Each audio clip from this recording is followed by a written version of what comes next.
Well, there is an ongoing conversation that community members continue to have about the state of Black people in our community and how we can always be better amongst ourselves. And joining us now is the president of the Saginaw CAP, and they have an event today. It's called the State of Black Saginaw. So for you, we had this conversation last year about the event. This is the second year, correct? Yes. Okay, for you, so tell me what you think the state of Black Saginaw is right now.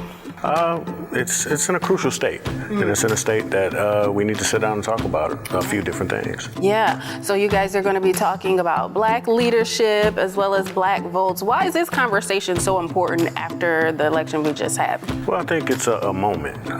We're in a critical moment where we have to understand who we are. Yeah. It's one of those moments where you have to hit the reset button, and we're in that moment. So if we can sit down and talk about these things and come to a consensus, then we can move forward.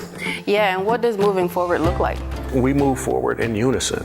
I think we've been fragmented, and so we need to sit down and get a general understanding of who we are, what direction we want to go in, and then do that. Right. Why do you think we've been fragmented? You know, I think a lot of people have different agendas, and that's not necessarily a bad thing. I just think we need to bring those agendas together and then figure out how we move forward. And why do you think this conversation is important also? Because we have younger children looking at us and seeing how we're looking to move forward in this world. Well, I think that's one of the problems. We don't bring our young people into this conversation.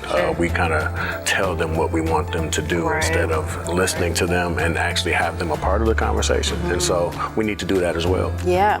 Now, through your conversations with the younger generation, what have you heard from them? That we don't listen to them, that we don't take into account what they think, what they believe, and what, we talk about them. We put them in the problems, but not into the solution. So this is happening on Martin Luther King Day. Do you guys feel as though that you are still living in the standard and continuing his mission of, equality and things that are important to us? Some yes, some no. I think the biggest piece, and that's one of the 4 tenets that we're going to talk about, is Black dollars. He was big on economics with the Black community, and so we need to get back to that conversation. Yeah, and what's the most important in that conversation that we really need to talk about? Just how we move together with our dollars. We do have buying power as a Black community, but we don't move in unison and bring those dollars together and work together. Yeah. And I think if we bring those dollars together, we'll have a bigger impact. Awesome. Well, are there any other messages you want our community members to take away from the event that's happening? We just want them to come out and let their voice be heard. Yeah. All right. Well, tell them how they can attend. Today, on MLK Day, we want you to come out to CAC, which is on Perkins Avenue, and let your voice be heard. All right. Well, there you go. Thank you so much. Thank you.